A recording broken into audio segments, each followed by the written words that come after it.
Why Napoleon invaded Russia in 1812. In December 1810, Tsar Alexander I signed an order that allowed neutral ships to enter Russian ports again and restricted some French imports. At first, it looked like a trade decision. 18 months later, Napoleon's enormous army crossed the Neman River and invaded Russia. How did an argument about ports, goods, and trade become one of the most destructive campaigns in European history?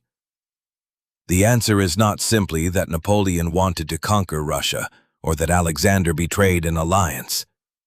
Trade interests, the Polish question, the ambitions of two emperors, fear of French dominance in Europe, and a system Napoleon could no longer hold together without war, all collided. To understand 1812, we have to return to 1807. After the Russian defeat at Friedland, Alexander I met Napoleon at Tilsit. France and Russia became allies. On paper, it was an alliance between Europe's two greatest continental powers. Napoleon promised Russia freedom of action in some Eastern European questions. Alexander agreed to join the Continental System, the French attempt to close Europe to British trade. For Napoleon, this was essential. Britain controlled the sea. France could not easily invade the island. To defeat London, Napoleon wanted to deny Britain the markets of continental Europe. Without Russia, the blockade remained incomplete. The Baltic, northern ports, timber, grain, hemp, iron, and the vast Russian market mattered too much. Tilsit looked like Napoleon's triumph. Prussia was weakened. Russia had become an ally. The continental system could stretch from the Adriatic to the Baltic. But the alliance was built on a contradiction. Russia could not easily live without British trade. Russian landowners and merchants sold grain, timber, flax, hemp, and other raw materials abroad. British trade and neutral shipping mattered to Russian income. Closing ports did not hurt an abstract economy. It hurt people who supported the emperor's power. The continental system also failed to work as Napoleon promised. Smuggling continued. Neutral ships found new routes. Britain found markets beyond Europe. France itself issued trading licenses when French interests required exceptions. To Alexander, that looked hypocritical. Russia was expected to accept restrictions that damaged its commerce, while France made exceptions for itself. Trade quickly became a question of sovereignty. Could Russia decide what entered its ports? Or did it have to subordinate its interests to Napoleon's war against Britain? Tilsit had not destroyed old mistrust. It had only delayed it. In 1808, Napoleon and Alexander met again at Erfurt to display the strength of their alliance. But behind the ceremonies, serious questions remained unanswered. Russia wanted respect for its interests in Northern and Eastern Europe. Napoleon wanted Russia to support his policy against Britain and not challenge French dominance on the continent. The alliance became increasingly expensive for Alexander. French troops remained in Prussia. French decisions in Germany and Poland changed the balance of power near Russia's frontier, and Russia received no economic gain large enough to compensate for the loss of British trade. Even the personal relationship between the two emperors worsened. Napoleon increasingly acted as the man who set Europe's rules. Alexander increasingly refused to be the junior partner in that system. The most dangerous point was Poland. After Tilsit, Napoleon created the Duchy of Warsaw from former Polish lands taken from Prussia. For Poles, it was hoped that their state might return.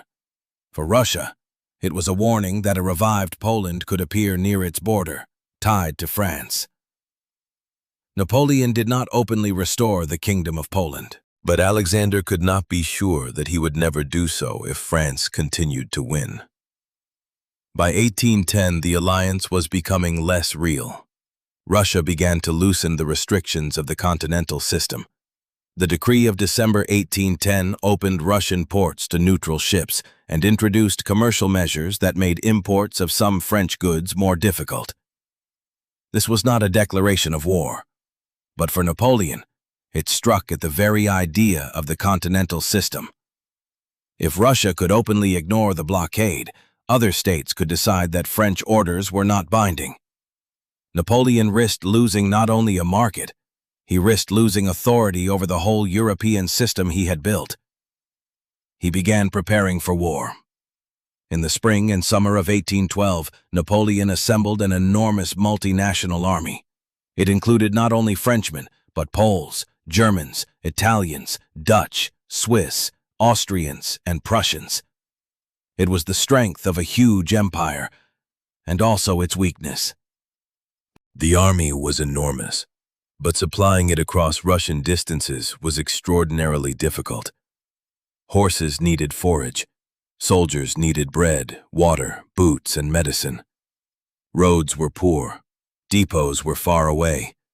Disease and exhaustion began killing men before the main battles. The army's problems were visible before the invasion. Different units spoke different languages and had different commanders, traditions, experience, and reasons for marching east. Napoleon hoped a quick victory would unite them around success. But victory required the Russian army to remain in place and fight on French terms. Russian commanders understood the danger. Their armies withdrew, trying to avoid being surrounded and destroyed separately. The retreat was unpopular in Russia, but it preserved the army's main strength. French forces moved quickly, but speed damaged their supply system. Horses died from lack of forage and disease. Wagons fell behind. Soldiers searched for food in already exhausted regions. The scale of the army turned every problem into a disaster. On June 24, 1812, Napoleon's army crossed the Neman.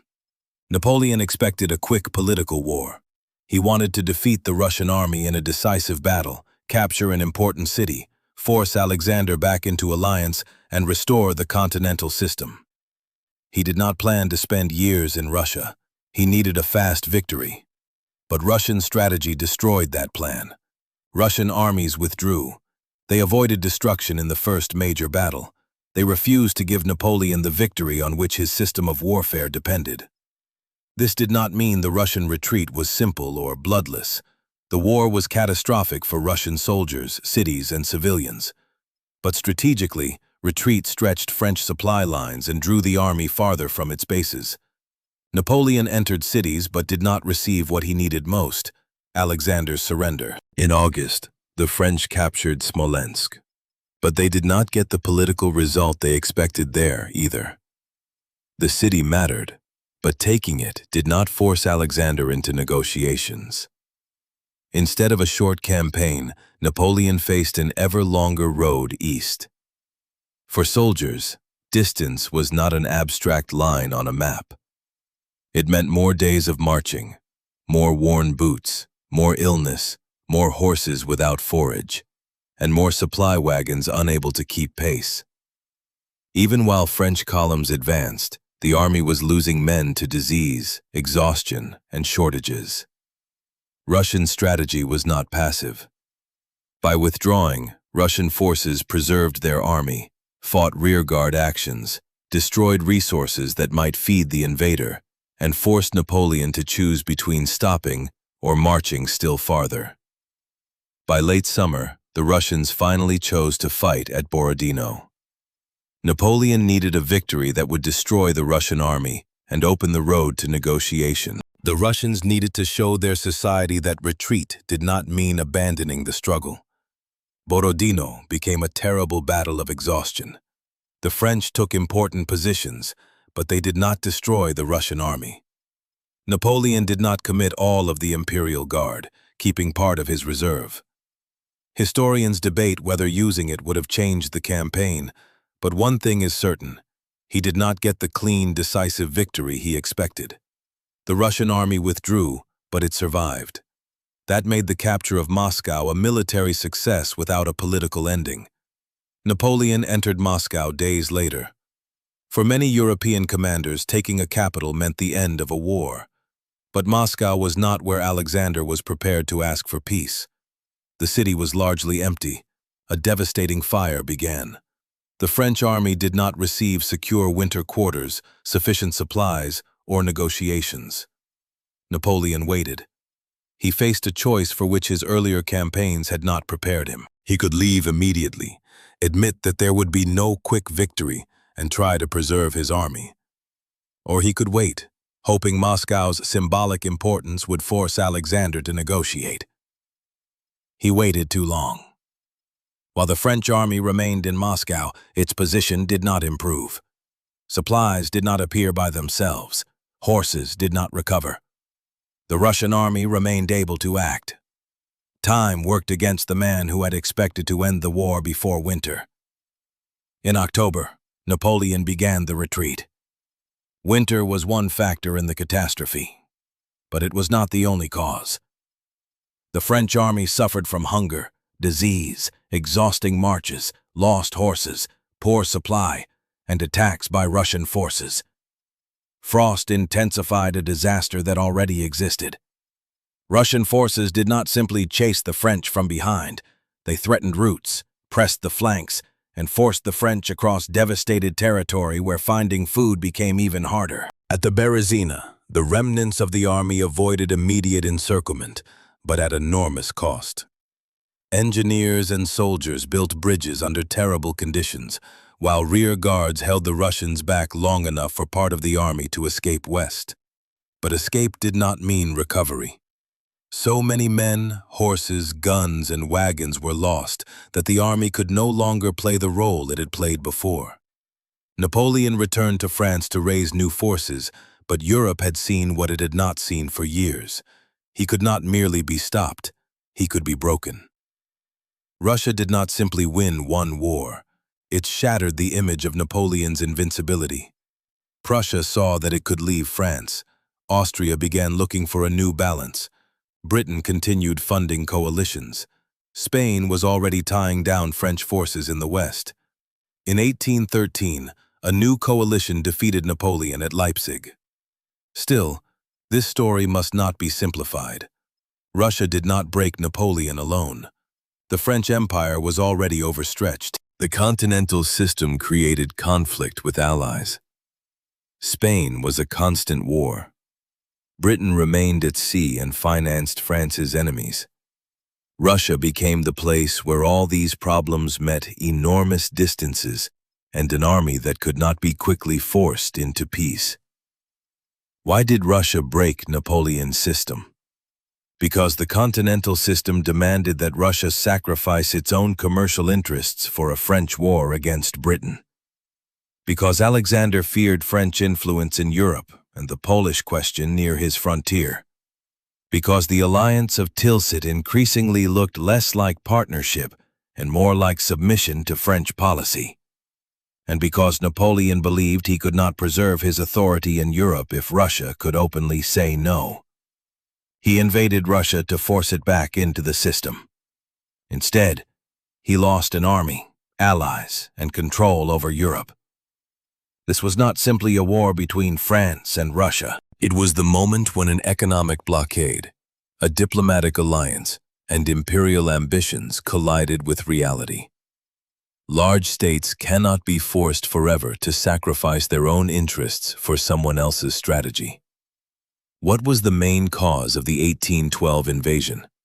Trade, the Polish question, or Napoleon's need to preserve control over Europe? Tell us in the comments. Subscribe to the Box of Ages for more stories about wars, empires, and the systems behind them.